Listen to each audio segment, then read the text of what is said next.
Hello and welcome to B hello. Plus news and reports. मेरा नाम अंशुमन गुप्ता है। जैसे ही हमारा हर वीडियो में कोशिश रहता है कि कुछ नॉलेजेबल बातें आप लोगों के साथ शेयर किया जाए, तो आज का ये वीडियो जो है वो बहुत ही खास होने वाला है। हर एक वीडियो खास होता है, हमें पता है, लेकिन ये वीडियो क्या है? ये वीडियो है साइबर लॉज इन इंडिया। तो मेरे साथ अभी supreme court, Delhi high court में प्रैक्टिस करते हुए हमारे एडवोकेट हैं राज गौरव जी। राज गौरव जी, एक बार और आपका इस वीडियो में स्वागत है।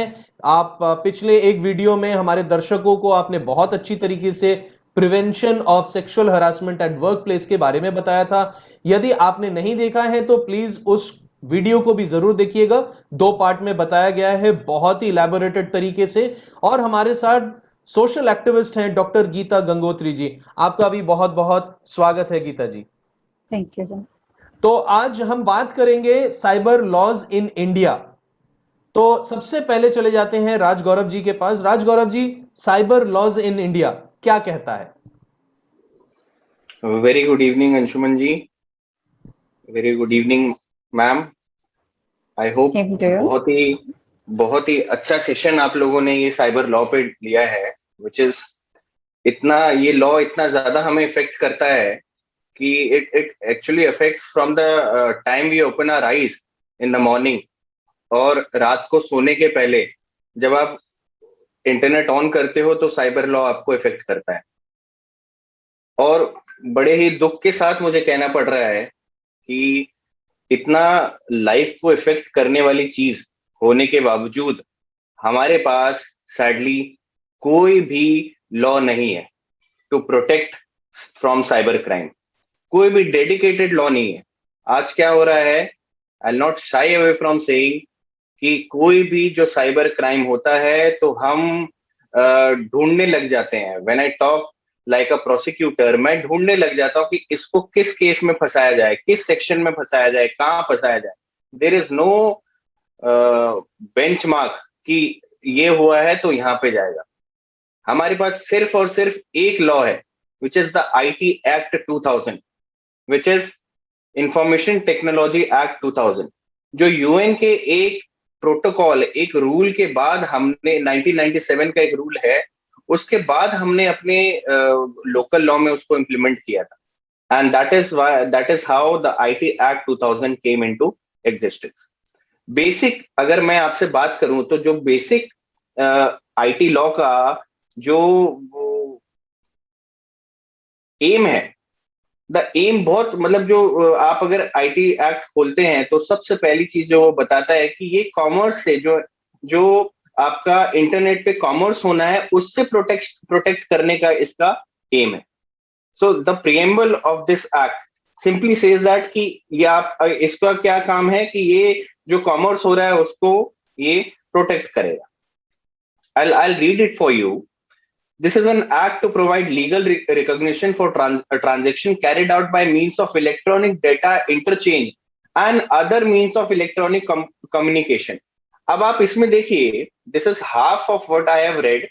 ये इसमें आप देखिए कि कहीं भी ये बात नहीं है कि जो इंसान है, जो एक सिटीजन है, जब डे टू डे इंटरनेट पे सर्फिंग करता है, डे टू डे इंटरनेट पे जब कमेंट्स करता है, जब वल्गर कमेंट्स करता है, एब्यूसिव कमेंट्स करता है, तो उसका क्या निजात है, उसके लिए क्या लॉ है, उसके लिए क्या प्रोटेक्शन है, इसका कहीं भी कोई मेंशन नहीं है। अब हम क्या करते हैं कि कोई कंप्लेंट आती है तो हम क्या IT एक्ट पढ़ते हैं, IT एक्ट में कुछ नहीं मिला तो कहीं इंडियन पीनल कोड या फिर किसी सिविल लेजिस्लेशन, नेग्लिजेंस, इन सब में घुसा दे। तो basically Anshuman ji, we don't have any law in hand which we can call as cyber law.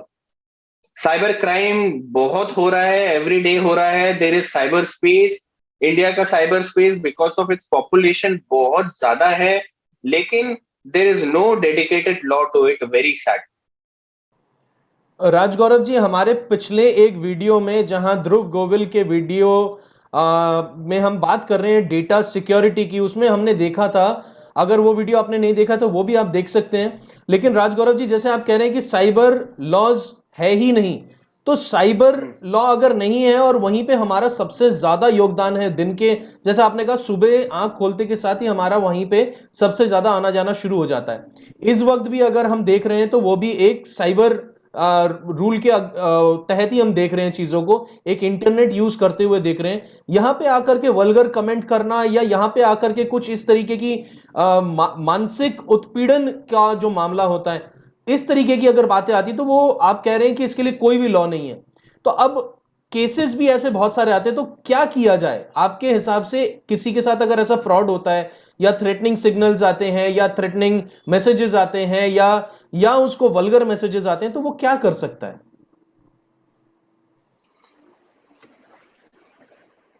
देखिए, जब भी ऐसी चीजें होती हैं और ऐसी चीजें हो रही हैं, हम न्यूज में देखते हैं कि जो एक्टर्स हैं, जो फेमस पर्सनालिटीज हैं, वो लोग इस बात का वो करते हैं कि हमारे हमारे ऊपर अब्यूसिव कमेंट्स आ रहे हैं।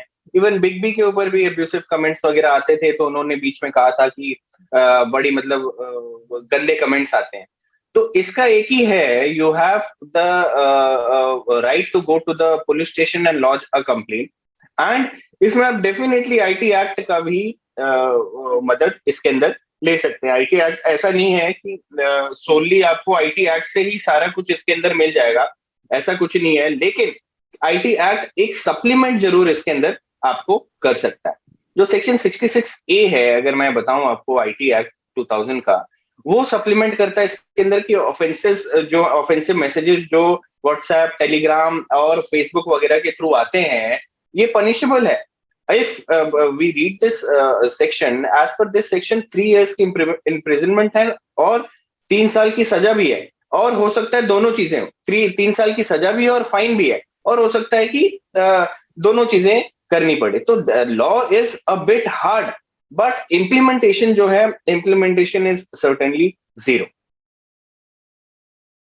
Implementation is certainly zero.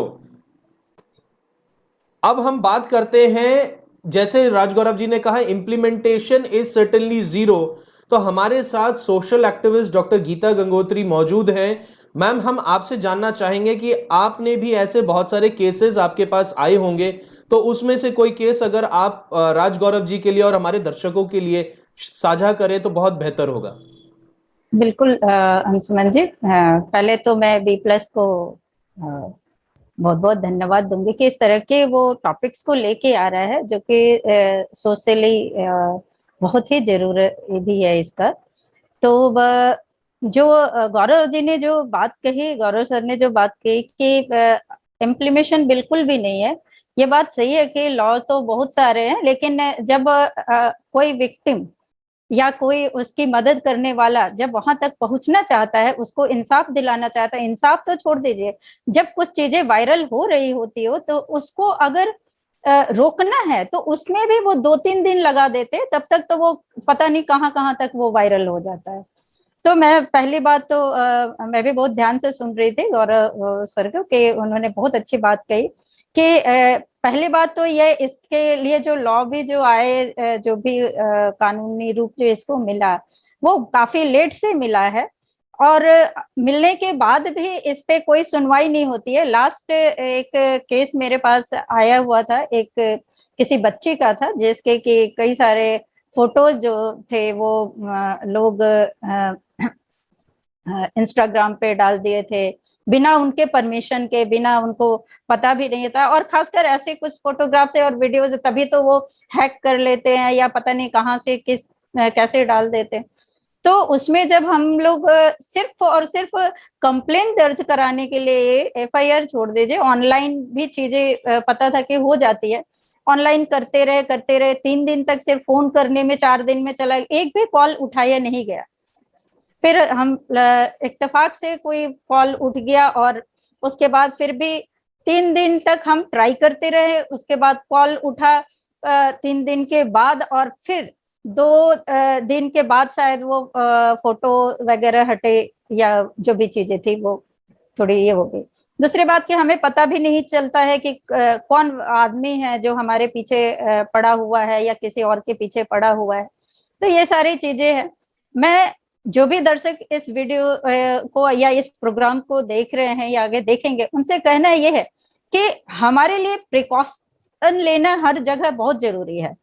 हमको पता होना चाहिए अंशुमन जी कि हम किसी भी चीज का यूज कैसे कर रहे हैं। और जो साइबर क्राइम हो रहा है कि इसके कई टाइप्स है, जैसे कि कुछ तो है आपको कि इंफॉर्मेशन जो है वो हैक कर लिए जा रहे हैं। अभी ट्रांजैक्शन के बहाने जो गूगल है, पेटीएम है, वो कई सारे हमारे इंफॉर्मेशन उनके पास होता है और फिर उसका हो सके कई बार गलत इस्तेमाल भी हो जाता है। तो इस तरीके से हम कहाँ पे अपने डॉक्यूमेंट से दे रहे हैं, किसको दे रहे हैं, वो बड़ा ही सोच समझ के देना है। और कभी भी कुछ होता है तो आपको याद भी रखना है कि हाँ हमने वहां पे दिया हुआ है। तो ये सारी बातें है। एक और भी व्यक्ति है जिसका कि ये भी साइबर क्राइम के तहत ही आया कि उनके अकाउंट से पैसे निकाल लिए गए और उनको पता नहीं।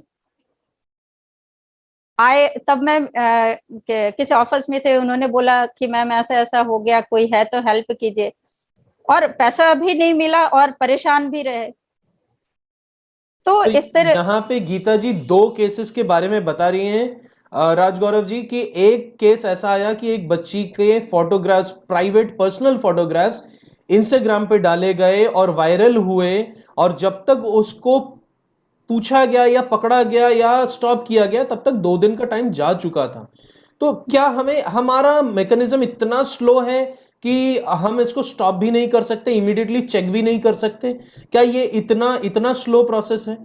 अंशुमन जी, जो गीता मैम ने जो इंस्टांसेस बताए हैं, this is the most common instance जहाँ पे साइबर लॉ, जो साइबर लॉ के अंदर आता है।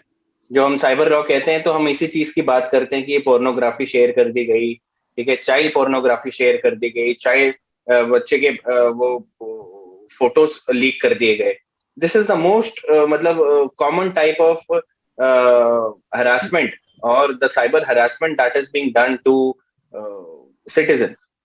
इसके लिए हमारा जो आईटी एक्ट है, दैट इज, हमारा आईटी एक्ट के पास इतनी जान दी गई है कि इस चीज से डील कर सके। एंड आपको जानकर बहुत अच्छा लगेगा कि सेक्शन 67 जो है, वो जो चाइल्ड पोर्नोग्राफी है या फिर जो ये चाइल्ड का आप जो फोटो लेके जो हरास कर रहे हैं, इसके लिए 5 साल की सजा देता है और फाइन भी साथ में देता है।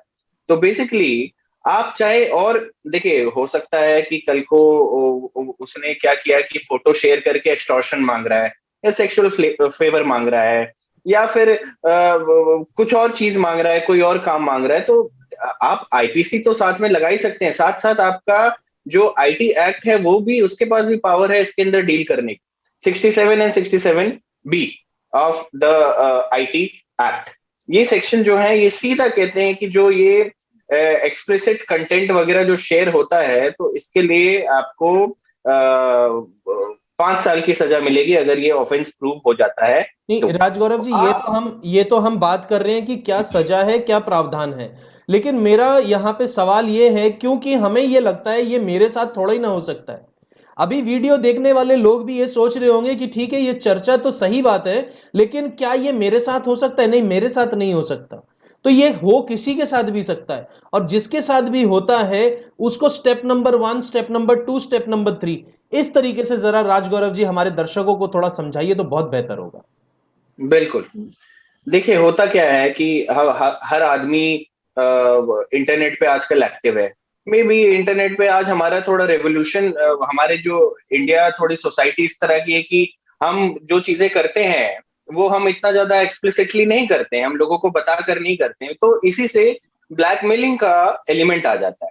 तो कोई भी, कभी भी कोई भी इंडिविजुअल अगर किसी दूसरे इंडिविजुअल को ब्लैकमेल कर रहा है, दैट इज इंटरनेट पे कुछ शेयर करने की धमकी दे रहा है या फिर साइबर स्टॉकिंग कर रहा है, इसका सारा प्रावधान जो है आपका आईटी एक्ट के अंदर आ जाता है, ठीक है, और आपका इंडियन पीनल कोड के अंदर भी आ जाता है। तो इसमें जो पहला स्टेप है, जो स्टेप 1 होना चाहिए, सबसे पहले तो आप, हमारे जो दिल्ली पुलिस है, दिल्ली पुलिस के अंदर साइबर सेल आता है, ठीक है, अब हमारा जो दिल्ली पुलिस ऑर्गेनाइजेशन है इतना अच्छा ऑर्गेनाइजेशन है कि उसके आर्सेनल में एक साइबर सेल के नाम का भी ऑर्गेनाइजेशन है। तो उससे क्या होता है कि आप सबसे पहले साइबर सेल में कंप्लेंट करिए, ठीक है। साइबर सेल क्या करेगा, साइबर सेल वो बट जो क्या ये चीजें सिर्फ दिल्ली पुलिस के पास यस है, सर। यूपी पुलिस के पास नहीं है?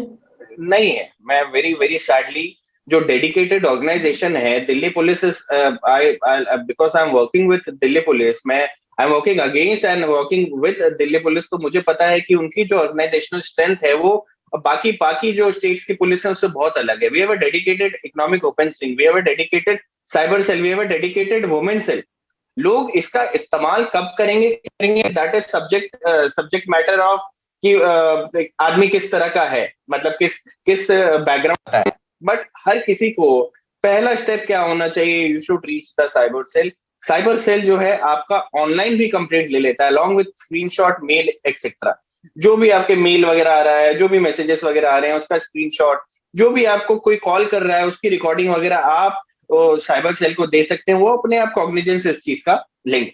एंड बेसिकली देखिए क्या है कि because citizens are not much active in this regard, तो साइबर सेल की भी एक्टिविटी थोड़ी कम है. बट आई हैव सीन कि जब आप साइबर सेल में कंप्लेंट करते हैं तो काम जरूर होता है.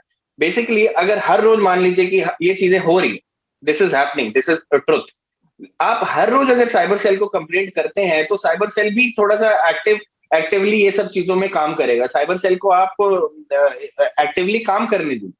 तो बेसिकली मेरा कहना ये है कि आप कंप्लेंट करिए, कंप्लेंट करना बहुत जरूरी है. इन सारी चीजों में चुप रहना बेकार है.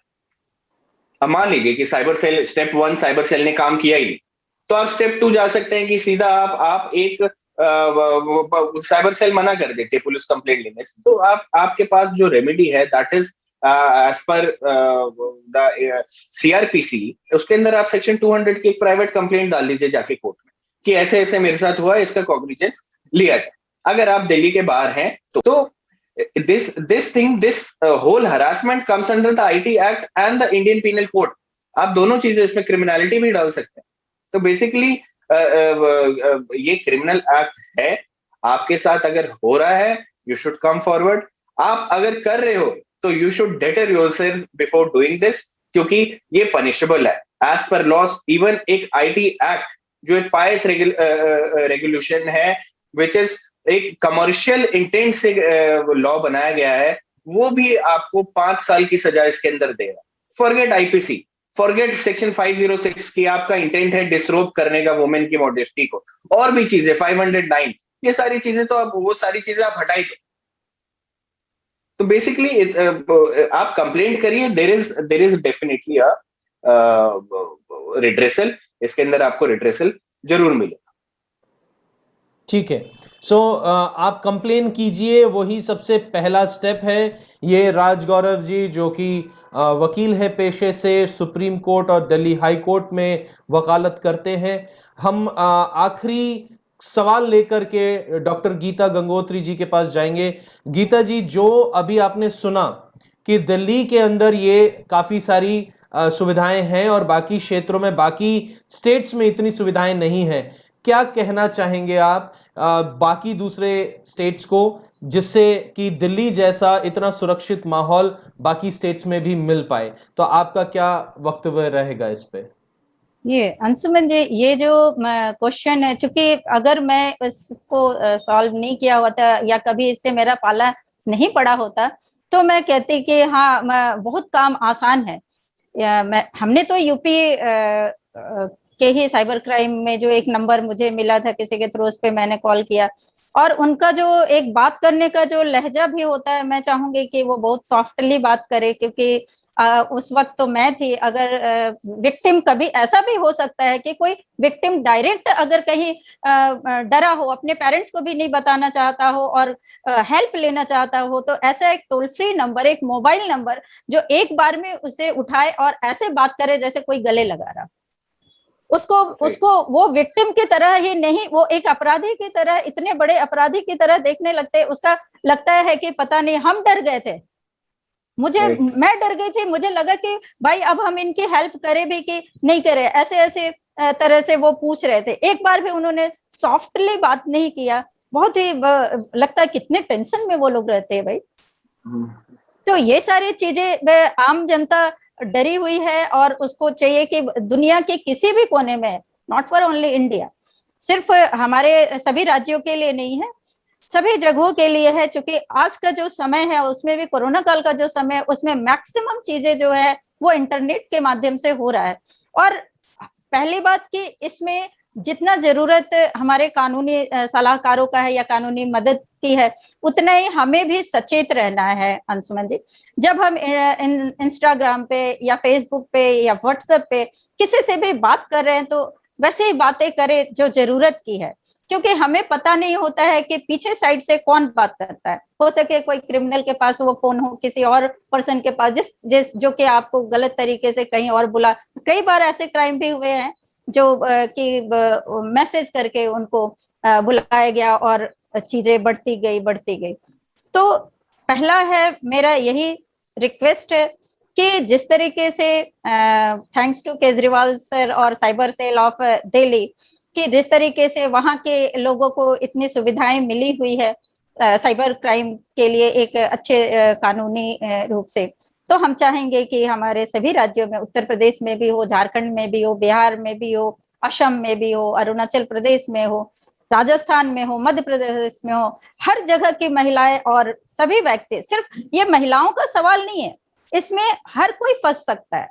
आप भी फंस सकते हो, हम भी फंस सकते हैं। एक डॉक्यूमेंट्स की चोरी हो जाती है, मूवीज चुरा लिए जाते हैं, म्यूजिक चुरा लिए जा रहे हैं, आपके पर्सनल अकाउंट्स जो है वो हैक कर लिए जाते हैं, आपके पर्सनल इंफॉर्मेशन दूसरों को दे दिया जाता है, तो उसका गलत यूज ना हो। तो इसलिए इस तरह के कानूनों में हम चाहते हैं कि बार बार एक आसान सा नंबर, और उसको जितना ज्यादा होता है उस नंबर को वायरल किया जाए। आप जैसे लोग अंशुमन जी जो इस बात को रख रहे हैं वो भी बार बार इस नंबर को, अगर कोई ऐसा नंबर है तो उसमें ऐड करे और लोगों तक ये बात पहुंचाए। Thank you.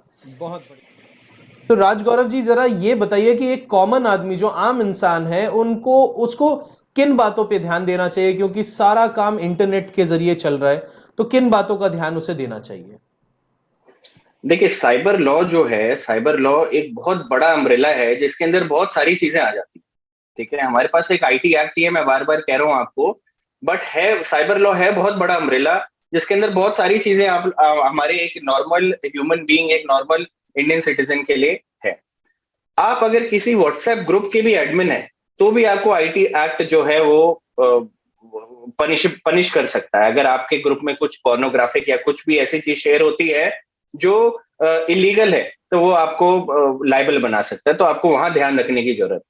अब क्या होता है कि गाड़ी चलाते चलाते पुलिस वाले ने आपको पकड़ लिया, आपके पास एक फिजिकल फॉर्म में लाइसेंस नहीं है, तो आप एक इन एम परिवहन ऐप में आप लाइसेंस दिखा सकते हैं। ये भी आपको आईटी एक्ट बताता है कि वो ऐसे जो डॉक्यूमेंटेड होते हैं, जो ई डॉक्यूमेंट्स हैं, that is also valid document. तो ये चीजें पता होनी चाहिए। तीसरी चीज क्या है कि बहुत ज्यादा आजकल यूज भी कर रहे हैं हम, और आईटी एक्ट ने भी जिसके ऊपर बहुत ज्यादा ध्यान दिया है वो है डिजिटल सिग्नेचर। आजकल डिजिटल सिग्नेचर्स हर जगह पे चल रहे हैं, तो डिजिटल सिग्नेचर के भी अगर आप फॉर्जरी करते हैं या आपके साथ कोई फॉर्जरी करता है तो आईटी एक्ट आपके सामने एक शील्ड की तरह खड़ा है। ठीक है, आईटी एक्ट का आप उसमें इस्तेमाल कर सकते हैं। अब उसके बाद जैसे हमने डिस्कस किया कि जो व्हाट्सएप पे ऑफेंसिव मैसेजेस भेजते हैं, इसमें भी आपको 3 साल की सजा और फाइन। ठीक है, उसके बाद मान लीजिए किसी ने पेन ड्राइव कहीं से चोरी कर ली, किसी ने कहीं से लैपटॉप चोरी कर लिया और वो आपको बेच रहा है, आप आईटी एक्ट के अंदर उसके अंदर भी फंस जाएंगे। ठीक है, उसके बाद आप किसी और का डिजिटल सिग्नेचर यूज कर रहे हैं, उसमें फंसेंगे। आप अगर फेसबुक पर आपने मेरी एक आईडी बना ली और मेरी फोटो डालकर आप लोगों को रिक्वेस्ट भेज रहे हैं, that is also an offence under the IT act. फिर उसके बाद आपकी प्राइवेसी अगर कोई वॉलेट करता है, फॉर एग्जाम्पल अभी आपने देखा होगा मध्य प्रदेश के एक जज साहिबा की फोटो एक वकील साहब ने अपने फेसबुक वॉल पे शेयर कर दी उनको बर्थडे विश करने के लिए, तो उनके ऊपर भी आईटी एक्ट लगाया गया और आज उन्होंने जज साहब की प्राइवेसी को वॉयलेट कर लिया। अब ये किसी भी दो इंडिविजुअल के बीच में ये केस हो सकता है। उसके बाद क्या है कि जो बड़ा ब्रॉडर एस्पेक्ट है साइबर लॉ का, वो है साइबर टेररिज्म। कल को हो सकता है कि सारी चीजें आपकी जितने भी बैंक्स हैं, जितनी भी चीजें आप इससे कर रहे हो, इंटरनेट ही डाउन हो जाए 1 दिन 2 दिन के लिए, that is called cyber terrorism, which is ultimately जब छोटी छोटी चीजें पनिशेबल है आईटी एक्ट के अंदर, तो साइबर टेररिज्म तो होगा ही हो। उसके लिए भी हमारा आईटी एक्ट प्रोवाइड करता है। फिर सेक्सुअली एक्सप्लिसिट कंटेंट अगर आप शेयर करते हैं, देखते हैं, तो ये भी क्या है आपका आईटी एक्ट के अंदर आता है। चाइल्ड पोर्नोग्राफी तो डेफिनेटली आईटी एक्ट के अंदर आपका आता है। जब गवर्नमेंट जब आपको ये चीज पता होनी चाहिए, जब गवर्नमेंट किसी, जैसे अभी पॉर्न साइट्स को बैन कर दिया है गवर्नमेंट ने, आप पॉर्न साइट खोलेंगे तो पॉर्न साइट खुलेगा नहीं, दैट ये जो पावर है गवर्नमेंट को, ये भी 69A सेक्शन जो आईटी एक्ट का है ये देता है, तो which is not bad in law. आप आज क्या करते हैं, आज एक अपना बिजनेस शुरू करते हैं जिसमें आप पाकिस्तान का झंडा लगा देते हैं और इंडियन डोमेन नेम से काम कर रहे हैं, तो गवर्नमेंट के पास पावर है 69A के हिसाब से कि आपको वो ब्लॉक कर दे, आप कोई भी उसको देख नहीं पाएगा। उसके बाद क्या है कि गवर्नमेंट के पास पावर है, आईटी एक्ट पावर देता है कि मॉनिटर करे ट्रैफिक को कि क्या हो रहा है, लोग ज्यादातर आजकल क्या कर रहे हैं, लोग कहाँ किस तरफ उनका झुकाव है, क्या कुछ इलीगल एक्टिविटीज हो रही हैं। जैसे फॉर एग्जांपल आपका PUBG ban is also in consonance with IT act, 69B ये पावर देता है गवर्नमेंट को। उसके बाद जो मेरा देखिए वे फॉरवर्ड जो है, आईटी एक्ट बहुत कमजोर एक्ट है, आई एम टेलिंग यू, बहुत सारी चीजें हैं क्योंकि एवरीडे एक नया ऐप आ रहा है, एवरीडे एक नया फोन आ रहा है। आईटी एक्ट जब बना था तब तो ये कैमरे वाले फोन भी नहीं थे, आज 5-5, 6-6 कैमरे वाला फोन आ रहा है, फिंगरप्रिंट सेंसर वाला आ रहा है। तो आईटी एक्ट एक ऐसा एक्ट होना चाहिए जिसका it is not possible to amend it monthly on a monthly basis, but at least 6 monthly इसका amendment होना ही चाहिए with new act, एक dedicated team होनी चाहिए। दूसरा, my suggestion to make it stronger is कि इसके अंदर जो ऑफेंसेस, मैंने जो आपको ऑफेंसेस गिनवाए वो क्या है, बेलेबल है और कंपाउंडेबल है। तो मेरा कहना ये है कि जो ऑफेंसेस हैं इनको नॉन बेलेबल बनाया जाए एंड नॉन कंपाउंडेबल बनाया जाए, क्योंकि क्या होता है कभी कभी कि पोर्नोग्राफी शेयर कर दी और उसको फिर प्रेशराइज कर दिया, लड़की को प्रेशराइज कर दिया एंड उसको पैसे देकर कंपाउंड करा दिया और अल्टीमेटली फिर वो क्रिमिनलिटी रहती है, मेंसरिया रहता है, फिर उसके बाद फिर वो कर दिया, ठीक है। लेकिन आप इसके अंदर एक चीज और है कि आपको आईटी एक्ट क्या देता है कि आपने कोई काम किया है गुड फेथ में करा है, तो वो चीज आपको ये आईटी एक्ट प्रोटेक्शन देता है। इसके अंदर अगर आप कोई अटेम्प्ट भी करते हैं, फॉर एग्जांपल एक बंदा किसी आपके बैंक अकाउंट को खोलने का अटेम्प्ट भी कर रहा है और वो पकड़ा जाता है, तो that is also crime as per the IT act. उसके बाद कोई बंदा किसी तीसरे बंदे को, एक बंदा दूसरे आदमी को कह रहा है कि भाई इसके पास पैसा बहुत है, इसके नेट बैंकिंग से ना मुझे इतने पैसे भिजवा दे किसी तरह से फ्रॉड करके, दैट इज अबेटमेंट भी पनिशेबल है, ठीक है। उसके बाद एक कंपनी, अगर कोई कंपनी, जैसे आजकल आप देख रहे हैं कि बिटकॉइन का फ्रॉड बहुत हुआ था अभी प्रेवलेंट पीछे टाइम पे, तो बिटकॉइन का फ्रॉड भी जो है वो ऑफेंसेस बाय कंपनी, उसका भी कॉग्निजेंस जो है आईटी एक्ट लेती है। तो बेसिकली आईटी एक्ट एक ऐसा इंफ्रास्ट्रक्चर है जो कि बहुत यूजफुल हो सकता है अगर उसके टीथ्स को पॉलिश किया जाए, ब्रश किया जाए, हर एटलीस्ट हाफ ईयरली बेसिस पर उसको अमेंड किया जाए, और एक इंटरनेशनल लेवल पे, not only on national level, क्योंकि आप जब साइबर स्पेस में बैठते हैं, you are not talking about the national level, आप इंटरनेशनल लेवल की बात कर रहे हैं। इंटरनेशनल लेवल पर यूएन को मिलकर, यूएन को एक लॉ का ऐसा ड्राफ्टिंग होनी चाहिए कि जो साइबर क्रिमिनल्स हैं वो स्कॉट फ्री ना निकल सके, वो छूट ना सके, ठीक है। This is my suggestion and this is my opening this is my closing statement for this very good discussion carried on by you Mr. Anshuman। बहुत अच्छी बात है कि आपने इस बात को उठाया। लोग साइबर बैठे हैं, बहुत सारे लोग न्यूज खोल के बैठे हैं, लेकिन nobody is talking, this is the law which affects you, this is the law which affects me। आप देखिए कितना बुरा लगता है, आप एक आदमी पूरे दिन मेहनत करता है, उसके बाद बहुत अच्छा कंटेंट डालता है, यूट्यूबर्स हो गए, कोई भी हो गया, और वापसी में आपको अगर गाली मिलती है एंड स्टिल आप वो गाली सुनकर बैठते हैं, कोई रिकोर्स नहीं है, तो इससे दुखदायी कोई बात है ही नहीं। आपको वो फील नहीं आती कि आप एक इंडिपेंडेंट, एक रिपब्लिक इंडिया में रह रहे। There should be a recourse और that recourse should be for everyone, जितने लोग हैं सबके लिए वो रिकोर्स होना चाहिए, फ्रीली अवेलेबल होना चाहिए, कोई डरे नहीं। जैसे हमारे अभी वुमेन रिलेटेड क्राइम में जो रेवोल्यूशन आ रहा है, that is needed in cyber law also, because जो हमारे गवर्नमेंट ऑफ इंडिया है, डिजिटल इंडिया कर रही है, साथ साथ आपको साइबर लॉ को भी प्रोटेक्ट करना बहुत जरूरी है। तो इसी के साथ जो लोग इस प्रोग्राम को देख रहे हैं, आप समझ सकते हैं कितना संवेदनशील ये मुद्दा है। इस वीडियो को पूरी तरीके से देखने के लिए आपका बहुत बहुत धन्यवाद। चैनल को अगर सब्सक्राइब नहीं किया है तो आप 2-4 वीडियो जरूर देखें, ज्ञानवर्धक अगर आपको लगे तो ही सब्सक्राइब कीजिएगा। और मेरे इस चैनल के अंदर मैं आप सभी से दरख्वास्त करता हूं कि ये जो एक समाज बनता जा रहा है जिसका नाम है ट्रोलर, वो ट्रोलर बिल्कुल वेलकम नहीं है B plus news and reports में। अगर आप किसी भी वक्तव्य से अगर आप उसके अगेंस्ट में जाते हैं या वो आपका वक्तव्य नहीं है, तो भी आप अपने वक्तव्य को रख सकते हैं, लेकिन दूसरे को उसकी वजह से ट्रोल के नाम पे गाली गलौच और अपशब्द कहने की जुर्रत B plus news and reports में कतई ना करें, क्योंकि ऐसा करना हम बर्दाश्त नहीं करेंगे। आपको यहां से निकाला जा सकता है। आपको बहुत सम्मान पूर्वक हम लोग पूरे B plus news and reports की टीम आपको बहुत सम्मान से देखती है। हम पूरा परिवार है। एक परिवार में रह करके एक दूसरे से अपशब्द कहना बिल्कुल भी पॉसिबल नहीं होना चाहिए। और जैसा गीता जी ने कहा कि अगर आप यूपी में हैं, मध्य प्रदेश में हैं, जहां पे भी हैं, और अगर इससे जुड़ी हुई कोई भी खबर आपके पास है कि साइबर क्राइम से रिलेटेड अगर आपके शहर में, आपके क्षेत्र में कोई ऐसा टोल फ्री नंबर है, तो यहां कमेंट बॉक्स में जरूर बताएं। बहुत बहुत धन्यवाद आप सभी का। बी प्लस नमस्कार।